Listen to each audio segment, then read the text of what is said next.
Assalamualaikum warahmatullahi wabarakatuh.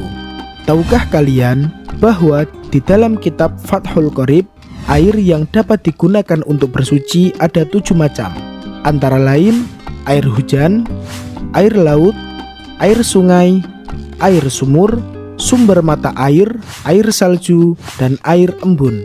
Namun, pernahkah kalian terfikirkan kira-kira kenapa alat untuk bersuci itu harus air?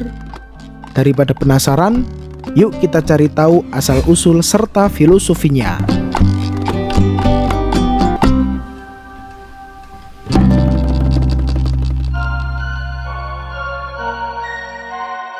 Dalam dunia Islam, air setidaknya dapat diketahui dari 2 sudut pandang.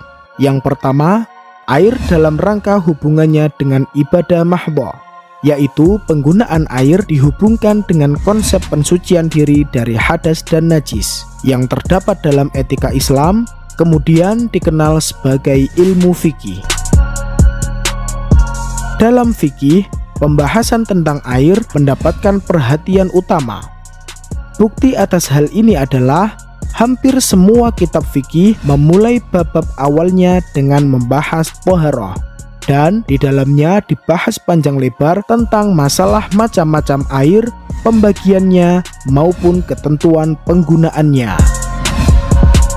Yang kedua, air dalam rangka hubungannya dengan ibadah ghairu mahdhah, yaitu terkait kepentingan khalayak ramai dan keseimbangan alam, serta masuk dalam pembahasan tentang hubungan manusia dengan lingkungannya.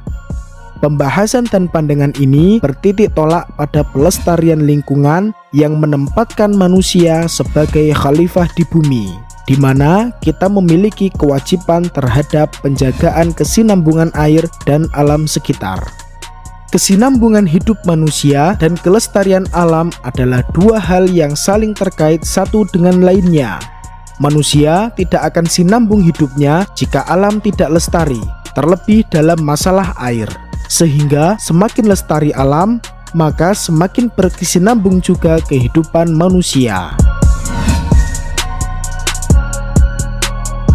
Secara implisit, diketahui juga bahwa Al-Quran, hadis, dan ilmu-ilmu kontemporer seperti antroposentrisme, biosentrisme, ekosentrisme, dan ekofeminisme sama-sama mengakui bahwa air adalah hak asasi dalam kehidupan manusia yang harus dijaga bersama, baik keberadaannya, proses produksinya, dan hal-hal yang terkait dengannya. Karena alam adalah bagian dari tubuh besar manusia dan konsep khalifah yang melekat pada manusia, maka manusia haruslah membangun budaya yang bersahabat dengan alam. Begitu juga dalam berbagai peradaban manusia. Semua mengakui bahwa air adalah hal penting yang harus dijaga secara kolektif. Bangunan kepedulian itu secara aplikatif dapat dibangun dengan 4 cara. Yang pertama, dengan membangun kesadaran moral untuk menjaga air dan lingkungan. Kedua, membangun kepedulian terhadap isu-isu lingkungan. Ketiga, membangun persahabatan dengan alam. Dan yang keempat, membangun prinsip hidup ramah dengan lingkungan.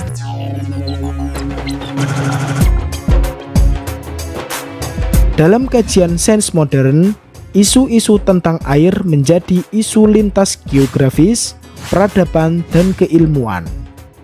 Tercatat pada tahun 2003, seorang ilmuwan dari Jepang yang bernama Masaru Emoto dalam bukunya The True Power of Water mengungkapkan bahwa ada suatu keanehan pada kristal air. It was interesting to see children so completely astonished after they witnessed the difference in Tokyo tap water. Melalui pengamatannya terhadap lebih dari 2000 contoh foto kristal air yang dikumpulkannya dari berbagai penjuru dunia, Masaru Emoto menemukan bahwa partikel kristal air ternyata bisa dipengaruhi oleh getaran energi yang dipikirkan, baik melalui kalimat, ide-ide, dan musik. Yang disebut oleh Emoto memberikan efek terhadap struktur molekul air.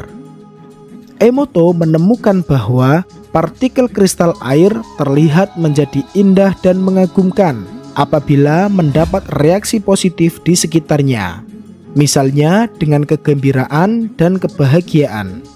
Perubahan tersebut tidak hanya terjadi dalam ucapan satu bahasa tertentu saja, namun juga dalam banyak bahasa. Sebaliknya, partikel kristal air terlihat menjadi buruk dan tidak sedap dipandang mata apabila mendapat efek negatif di sekitarnya, seperti kesedihan dan bencana.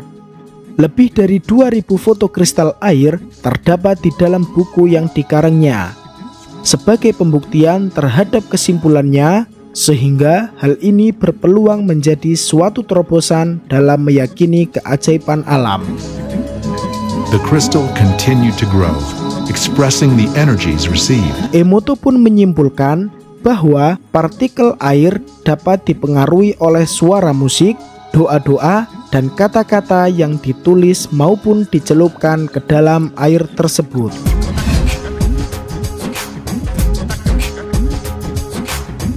Namun, tahukah kalian bahwa lebih dari ratusan tahun yang lalu, praktek mencelupkan kalimat doa-doa sudah dahulu dilakukan oleh para kiai-kiai pondok pesantren. Mereka percaya bahwa doa-doa yang ditulis di kertas dan memasukkannya pada minuman mampu memberikan energi positif bagi air tersebut. Maka dari itu, kita sebagai santri harusnya bangga dengan tradisi religius yang ada di pondok pesantren, karena terbukti bahwa tradisi yang ada di pondok pesantren walaupun terkesan kuno dan nyeleneh, ternyata mampu dibuktikan secara ilmiah. Syukran ala ihtimamikum wa ila liqa' fil fursatid taliyah. Wassalamualaikum warahmatullahi wabarakatuh.